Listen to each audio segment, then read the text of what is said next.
right, there we go. Hello, hello, hello, my fabulous peeps. Well, hello, hello, my fabulous peeps, and happy Tuesday. I will say Thursday. Hello, my fabulous peeps, and happy Tuesday. Happy Tuesday. So glad that you are here today as I'm going to talk about their financial foundation. I'm going to talk about the financial foundation as it relates to building your financial house. So, for those of you that are here, if this is your first time, I am Teacher Melanie. I am a licensed financial coach, and I do everything from the womb to the tomb. Thank you for the love.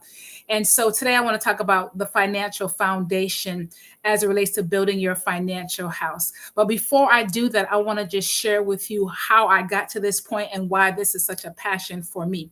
So 2008, 2009, when the financial market crashed, my husband and myself crashed with it. Thank you for the love.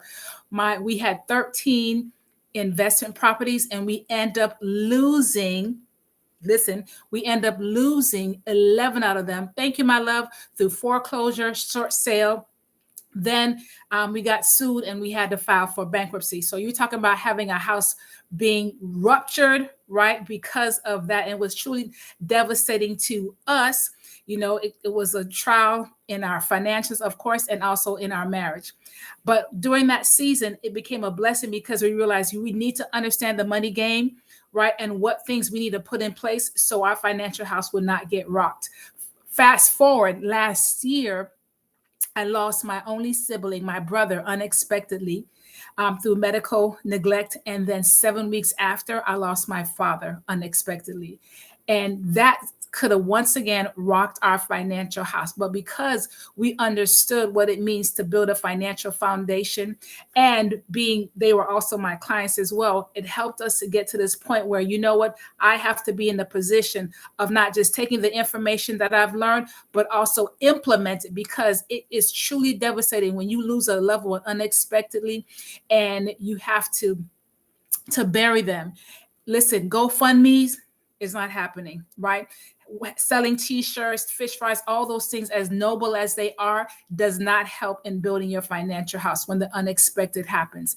And so it's about putting yourself in the position that when you all have the right mindset, and you can make a sound decision, that's when you start building your financial house. Not when it's rocked, right? But when you have everything pretty much in order, that you can make proper decisions. And so this is about helping you to make a proper decision that no matter what, right, no matter the winds, the rains comes, it's not going to rock your house, right?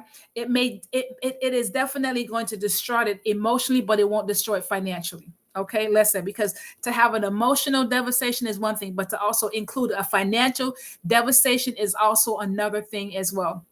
And so it's about making sure, my goal is to make sure you understand that there is a process in making sure your financial house is built right and tight. Even if you've made mistakes before, even if you think like you're too old, even if you think that, well, I've never learned this, right? I know for myself, when I was in school, being in my current age, right, in my 50s, we never got taught financial literacy. We got caught, right? We get caught working, grinding, and paying bills. And then you come to realize there's more to life than this, right? It's more than just working. It's more than just paying bills, right? Because God desires for us to prosper, even as our soul prosper. But there's some things that has to be in place.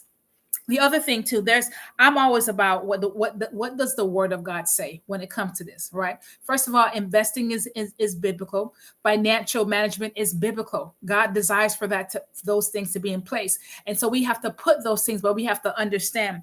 So as I talk about the financial foundation in your financial house, right? Your financial foundation is creating, right? It's protecting your greatest asset. Do you know what your greatest asset is? Do you know what your greatest asset is? I want you to think about it. Do you know what your greatest asset is? By the way, it's not your car. It's not your home. Okay. That is not your greatest assets. Your greatest asset is your income. Well, hello, fabulous. And you say your income. Yes, your income is your greatest asset. Why is that? Because your income is what allows you to pay for food, clothing, shelter, making sure all the needs that you need to protect, help your family to go through day-to-day living, right? When you want to travel, all those wonderful things that you like to do, you need money to do those things. right? And heaven forbid, if something happens and shake that foundation, right?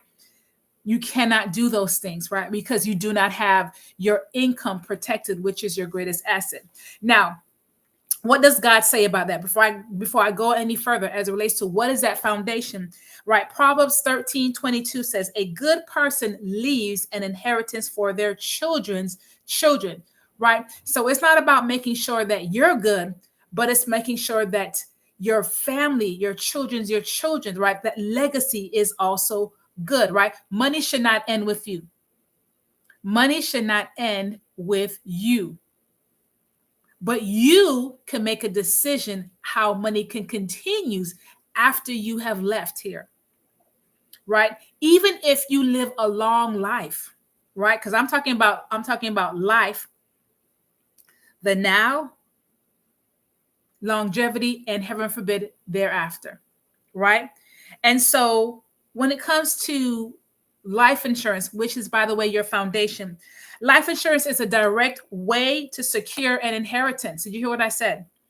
It's a way for you to transfer wealth, and it's also a way to build legacy from generations, because money should not end with you. Okay, the word of God also says in 1 Timothy chapter 5, verse 8, anyone who does not provide for their relatives, and especially their own household, has denied the faith. And God says that faith without works is dead. So there's things, right? There's some things that you have to do, right? That you put in place to build your foundation, that you put in place now when, as I said, you're in the right frame of mind, you have the right mindset, the right attitude, right, that you can make a sound decision. That's when you put the things in place, not when the situation happens, right? We talk about preventative care. This is about preventative care as it relates to your financials. Preventative care in your foundation, right? Providing for your household includes provision today, protection for tomorrow. It's also for the mindset of, let's say, you're sending money to have from heaven. Do you know that's how it looks like? That you are sending money from heaven. So even if you're not here physically, guess what? You still have the ability to take care of your family. Now, some of you may say, listen, I'm single. But guess what? You still need you. You have to protect you. Okay? So you still need to have that life insurance. If you're single, then you have children. Hello, fabulous. You still have to have it. If you are married and it's just you and your spouse, you still need to have it. If you are married with children, you still need to have it. So it doesn't just mean that you just have it because when you have a family or children, you are your own family. Even if you are by yourself, you have to make sure you take care of you, right? Because there are living benefits as it relates to life insurance. Yes, living. So heaven forbid, if you become diagnosed, right, with a terminal illness, heaven forbid, if you become disabled, the insurance can now pay for your policy, right? The company will show you and pay your insurance policy until you become from that disability, right? Until you're able to you're recuperating. Okay, so it could be indefinitely. Heaven forbid, as I said, if you get diagnosed with a terminal illness, right? You need money to continue to live, to pay for your bills or alternative treatment, right? You can access that money, and it's not a loan to your policy. This is part of building your financial house, right? When again, you're not with the mindset, oh, it's going to happen. You're with the mindset, just in case it happens. That's why we have insurance, right? You don't have car insurance with the premise of, oh, I'm going to get in an accident. You have it just in case something happens that is not going to destroy your finances, right? Just in case. Same thing. I always talk about term, right? And why do I talk about term? Because term allows you to have a lot more coverage for less money. But I talk about term insurance that you also need to include an investment side. So when I set up my clients' portfolio and I'm setting up their insurance, I don't just set them with their term, because I said that's what I do. But I also make sure that they have an investment as well along with it. Okay, you tell me, you would say, what about whole life? Listen, whole life it isn't a thing in itself, but it can cost more and you can get less coverage. But with term, you get more coverage for less money and include an investment. Okay, because money is a tool. Listen, Proverbs 27:12 says, the prudent see danger and take refuge, but the simple keep going and pay the penalty. Listen what it says. The prudent see danger, all right, and take refuge. You protect. But the simple keep going and pay the penalty. You are not simple. If you're here, right, you're not simple. You're here, you're listening, you're taking the information and you're going to act. You're taking this information and you're going to act. So you're prudent, you're wise, because you're going to take the information and act. Why? Wise people plan ahead. And if you consider yourself wise, you are planning ahead. Wise people plan ahead for the unexpected. Accidents, illness, loss, experience all of that. As I shared with you before. Bankruptcy, being sued, had to start all over again, lost everything, devastation. Then on top of that, just recently last year, lost two major men, right? I like to say the first two men that ever loved me, my brother and my father, all unexpected. 7 weeks apart. 7 weeks apart. 7 weeks apart. And so I take that pain now and use it for a purpose that I can share my testimony and encourage you. Say, listen, get your house in order, because it can just take one little thing to wipe it out. One little thing. But it even though it may be an emotional loss, it does not have to be a financial loss. And it doesn't take a lot. I'm telling you, no matter where you are right now, it doesn't take a lot, but it does take you to start. It does take some time to put some things in order and to plan. Meet with the financial coach. Even if you don't want to meet with me, that's fine, but take some action. Because why? You are wise. Proverbs 21, verse 5, it says, the plans of the diligent leads to profit, as surely as haste leads to poverty. Being diligent about financial planning, such as obtaining life insurance, creates stability and prevents, right? Because we're about prevents financial hardships for your family. It prevents. It prevents. Now, some of the things that, as it relates to your financial house, as the foundation, as I'm talking about life insurance, is that sometimes you might not qualify. And I'm going to talk about who might not qualify. Heaven forbid, if you have an underlying condition, sometimes depending on the insurance, you may have to pay more money for your coverage, right? Or depending on the condition, they could deny you, right? For a pre-existing. That's why it's good when you can start when you are healthy, right? And you're young. But even if you're not, as I said, it doesn't matter where you are. It's about starting, right? You can still get coverage. It may be less, right? Have something. Now, I know sometimes you may get these mailings from the banks where they say, oh, you can get this life insurance and it's really cheap. It's just like a few dollars, right? Maybe $5, $7. Let me share something about those policies. Those policies usually 99.9% are just for accidents. What does that mean? That means that you will only get paid, right? Your beneficiary will only get paid out if, heaven forbid, you die in an accident. And I've had clients that had multiple, and I show them, this is the disclaimer right here that says, and if that's something you're interested in wanting to know what's in your policy, you can also connect with me. You will find my link in the description, where I do offer a complimentary 15 minutes, right? It's a financial discovery to see where you are and how I can help you and if we are a good fit, right? I don't want to waste your time and I don't want you to waste my time. But one thing I want you to take the time.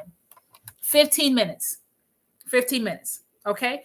So those type of policies, if they look like it's too good to be true, it is.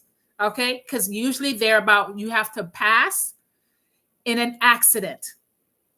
And statistically speaking, correct? Statistically speaking, it's a rarity. Believe it or not. Believe it or not. I took statistics in high school and in college. I was a math educator. My degree was in math education. I love math. I love numbers. So statistically speaking, those policies, a lot of times they don't pay out. because a person has not passed in an accident. Be mindful. Be mindful of that. The other thing too, as it relates to when it comes to life insurance and the apply process, usually when you're applying, of course, you have to have your social security number, right? And this day and age, you don't even have to have it, because once they put certain numbers in the system, you populate, you show up. Okay? Nothing is hidden nowadays. If you decide to do any, you're applying and you don't want to do any blood work, and you're like, oh, they won't know. There is what is called an MBI, medical investigative bureau, right? MBI. So if you've gone to the doctor, right, they still have access to your medical records. They still have access. They can still find out, and they may still require you, even though you chose not to do blood work. Okay, that's just some things. Now, there's two options. You can do blood work or without blood work. Now, what's the benefits of doing blood work? So if you do blood work, right, you're healthy. A lot of times what ends up happening is that you can get less. You can pay less, right? Especially if everything is good. So for example, I had a client. I just had a single mom with 2 children. Okay, single mom with 2 children. Listen to this. This single mom, she chose to do blood work. She did her blood work. She was getting, when she initially applied, she was getting $300,000 that she applied for. And once she did her blood work, guess what they did? They increased her coverage to almost over a little $500,000. It was like $580,000 for the same amount of money, because her blood work came out really well. And so they increased it for the same amount. So a lot of times they either increase it for the same amount what you would pay, or they will give you, as I said, they gave more coverage for less, for the same amount of money, or sometimes they'll give you more coverage for less money. It all depends of how it wants. Okay. Right now, heaven forbid, if you do blood work and it comes out where there's some underlying issues, then yes, they will give you the coverage, but it will be at a higher cost. Okay. Hello, Fabulous. Hello, Fabulous. It will be at a higher cost. Right. The older you are, the less coverage that you have for a period of time. If you understand that. And so what does that mean? Okay. Other thing that can deny you from getting life insurance is if you have a bad driving record. If you have a bad driving record, you can be denied life insurance. I had this for a young lady. She was young, but she had a bad driving record, and they denied her. Now, what ended up happening is that she was able to qualify, but we had to reapply after a few months. We did have to reapply after a few months. Okay, did have to reapply. The other thing that can get you denied is, heaven forbid, if you've been incarcerated, you've been to jail, can be denied as well, because they see you as a risk. I had that with a client. They were doing well, but they did have a record and they were denied life insurance. That's why it was so important that they had their investment as well. So you can see some different things that can happen if you do not have your house in order, that you can get denied as well. Hello, Fabulous. Now, another question I've gotten is that if I have grandchildren, can I put my children, can I have life insurance on my grandchildren? The answer to that is yes, because you have a vested interest. You cannot have life insurance on, for example, you cannot have it on your a cousin, right? They're kind of distant, but a kind of immediate grandchildren, your children, you can be the beneficiary of a life insurance policy for your children, and you're paying for it. You can have that. You can also have where, as I talked about, your grandchildren, you can have it. You can have it where, once again, you're paying for it. You're the beneficiary. So you can do that. You can definitely do that. You can also have it where the policy can be staggered after maybe a certain period. Maybe you're paying this amount, right? Oh, next year you're having this amount. Okay.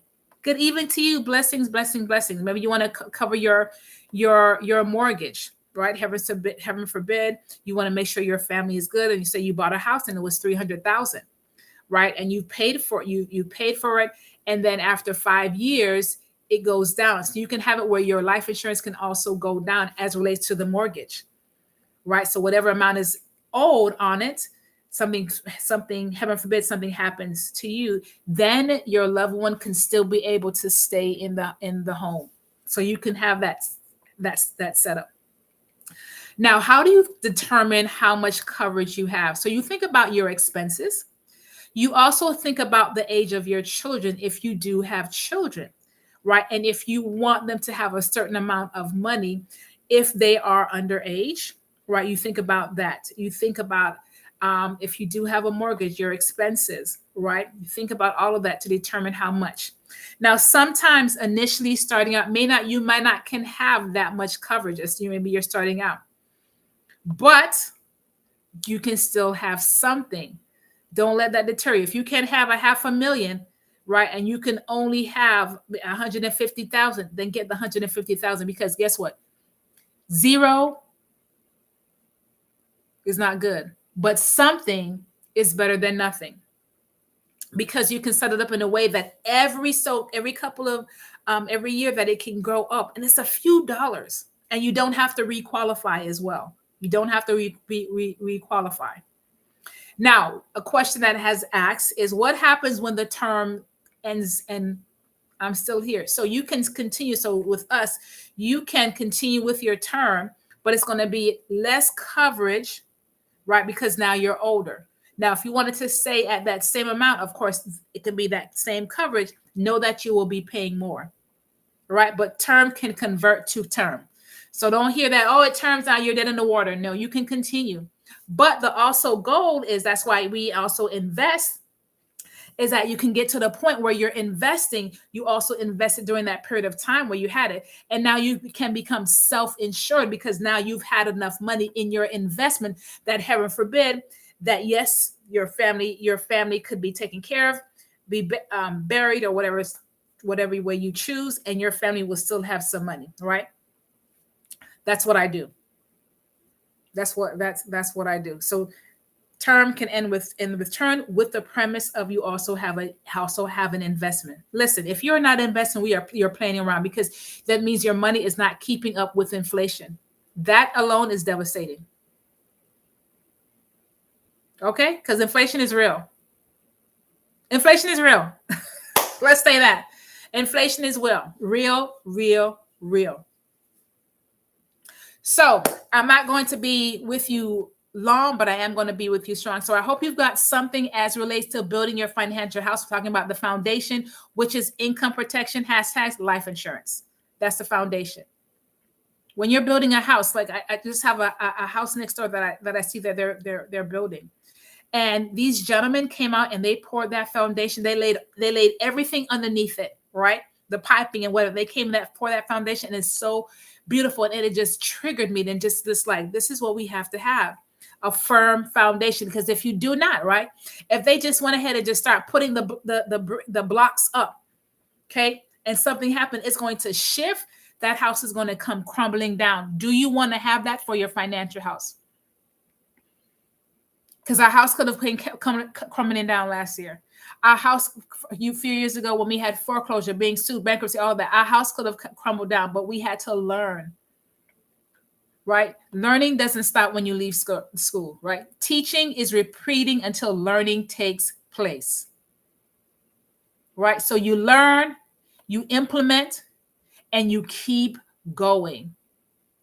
You keep pressing, no matter one of the things I realize, and I tell my children this all the time: failure is only a failure if you stop, if you give up, you throw your hands to, that's it, right? Failure is when you stop and you're like, I'm not going any further. But you succeed when you've taken that difficulty, you've taken that challenge, and you're like, you know what is it that I need to learn? What is it that I need to change or shift? That was the mindset. So Initially, I was, we were devastated. I'm like, I'm giving up. But after I realized, I said, I've learned from this. You know what? I'm going to share this. I'm going to share this experience with others so they too don't have to experience it or not as devastating. I'm going to share this. I'm going to share what my family and I experienced with the loss of my brother and my father in such a short period of time. I'm going to share being foreclosure and being sued and bankruptcy and share all. I'm going to share all that. I'm going to share that and just show how important it is to have the mindset of being resilient, because life be lifing, right? Life happens, but it doesn't have to destroy you. It doesn't have to destroy you. What it does, it really builds you up when you make a decision that I'm going to take this situation. Hello, fabulous. Hello, fabulous. And I'm going to take it and use it for the good, not just for myself, but that I can put myself in a position to be a blessing to others, because that's what it's about, right? God allows us to go through different circumstances and situations, not for ourselves. It really has nothing to do with us.